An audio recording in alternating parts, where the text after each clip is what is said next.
Nation is projecting to transport at least 150,000 Nairobians every day when the Nairobi commuter rail service will be launched. More locomotives have been bought and more train stations built within Nairobi metropolitan services. Mwangi Maina has that report. It is a situation on Nairobi roads every day. Whether early mornings, midday or late evenings, snarl-ups are almost synonymous with the city of Nairobi. Plans to ease congestion in the city under the sun has proved futile, but the Ministry of Transport, Kenya Railways Corporation and the Nairobi Metropolitan Services hope that the revamping of the Nairobi commuter rail service will be the solution to the incessant transport menace in the city. If you look at some of the very big cities globally, actually all cities globally, you will not find a city which does not have a rail system because it's the most efficient in terms of time, the safest in terms of transportation.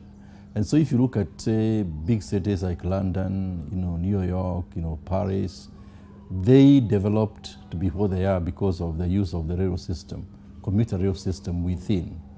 Transport Cabinet Secretary James Macharia adds that the rail service will come in handy in solving the traffic congestion menace, reduce travel time to commuters, and a more cheaper and convenient mode of transport within Nairobi. Congestion has cost this city billions and billions of shillings.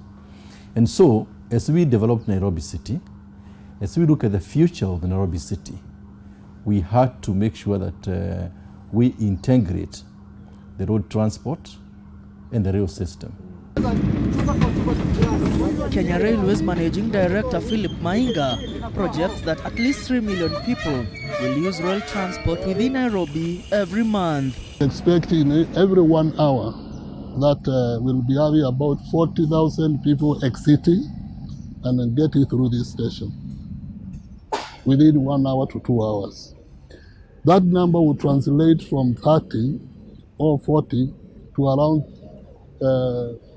almost 150,000 people per day, and ultimately we are trusting that we'll be moving 3 million passengers per month through these stations. With 10 new train stations constructed within the Nairobi Metropolitan Service, Transport Principal Secretary Charles Hinga says that the project is geared up to lifting the status of Nairobi city as well as improving the livelihood of its dwellers. We have now gone and built 10 new stations within the Metropolitan, and now we have brought in diesel multi-units. And the significance of that is that you see the current trains that we have, they only have, the engine is on one side. With the diesel and that means that when the train arrives, say, to Syokimau, you have to take out the head and take it to the other side. And that, from a time perspective, it costs a lot of time. So we are progressively making very good progress. Nairobi Metropolitan Services Director General Major Mohammed Badi says traffic jams in Nairobi will be a thing of the past with a more efficient, affordable and convenient mode of transportation with the trains back on track. Only say it will be sustainable, but it may increase in the future due to demands. So this is one way which will greatly reduce traffic jam. Remember, right now there are some inconveniences. People have to take matatu from Syokimau into CBD. But now it will be very convenient because these trams will be operating from here to Syokimau and here to airport.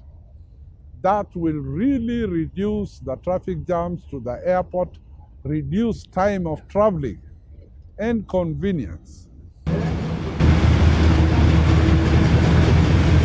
The revamping of the Nairobi commuter rail service is being undertaken jointly by the Nairobi Metropolitan Services, Kenya Railways and the Ministry of Transport. Mwangi Maina, TV 47, Nairobi.